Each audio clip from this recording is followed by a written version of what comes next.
If your life were a book and you were the author, how would you want your story to go? That's the question that changed my life forever. Growing up in the hot Las Vegas desert, all I wanted was to be free. I would daydream about traveling the world, living in a place where it snowed, and I would picture all of the stories that I would go on to tell. At the age of 19, the day after I graduated high school, I moved to a place where it snowed, and I became a massage therapist. With this job, all I needed were my hands and my massage table by my side, and I could go anywhere. For the first time in my life, I felt free, independent, and completely in control of my life. That is, until my life took a detour. I went home from work early one day with what I thought was the flu, and less than 24 hours later, I was in the hospital on life support with less than a 2% chance of living. It wasn't until days later, as I lay in a coma, that the doctors diagnosed me with bacterial meningitis, a vaccine-preventable blood infection. Over the course of 2.5 months, I lost my spleen, my kidneys, the hearing in my left ear, and both of my legs below the knee.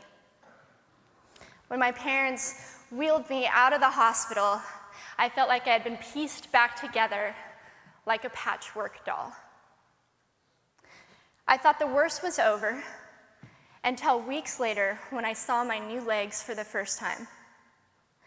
The calves were bulky blocks of metal with pipes bolted together for the ankles, and a yellow rubber foot with the raised rubber line from the toe to the ankle to look like a vein. I didn't know what to expect, but I wasn't expecting that. With my mom by my side and tears streaming down our faces, I strapped on these chunky legs and I stood up. They were so painful and so confining that all I could think was, how am I ever going to travel the world in these things? How was I ever going to live the life full of adventure and stories as I always wanted? And how was I going to snowboard again? That day, I went home, I crawled into bed, and this is what my life looked like for the next few months. Me passed out, escaping from reality, with my legs resting by my side. I was absolutely, physically, and emotionally broken. But I knew that in order to move forward, I had to let go of the old Amy and learn to embrace the new Amy. And that is when it dawned on me that I didn't have to be 5'5" anymore. I could be as tall as I wanted.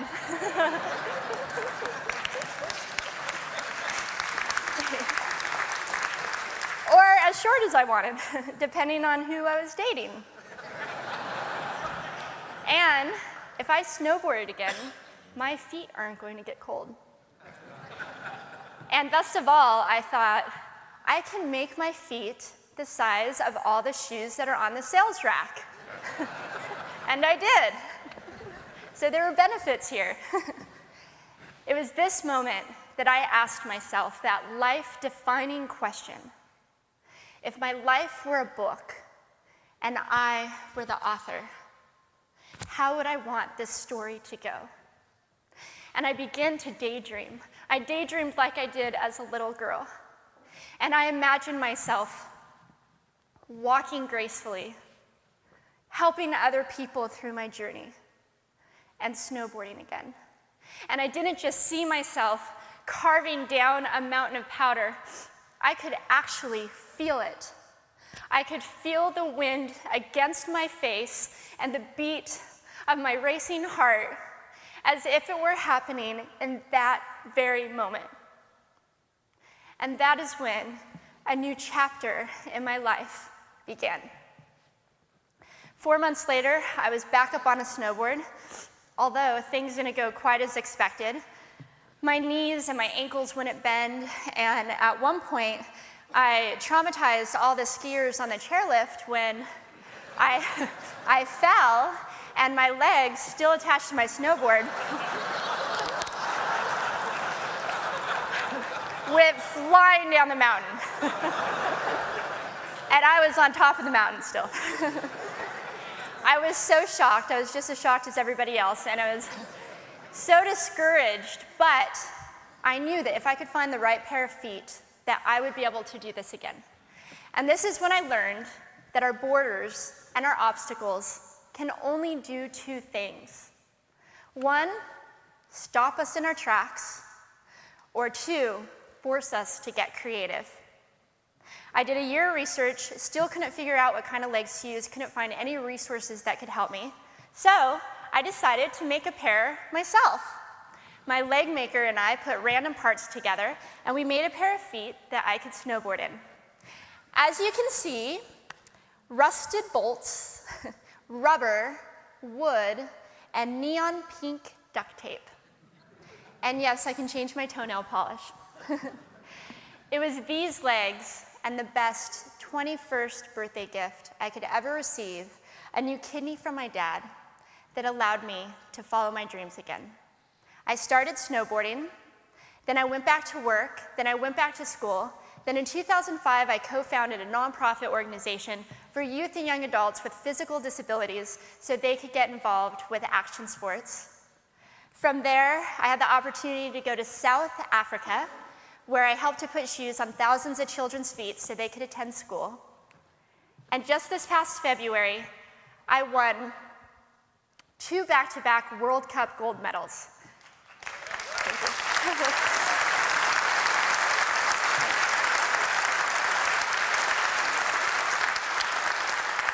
Which made me the highest-ranked adaptive female snowboarder in the world.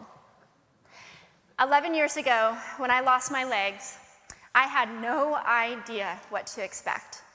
But if you asked me today if I would ever want to change my situation, I would have to say no.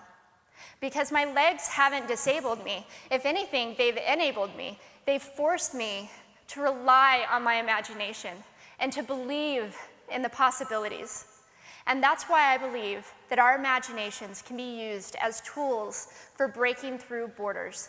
Because in our minds, we can do anything, and we can be anything. It's believing in those dreams and facing our fears head on that allows us to live our lives beyond our limits. And although today is about innovation without borders, I have to say that in my life, innovation has only been possible because of my borders.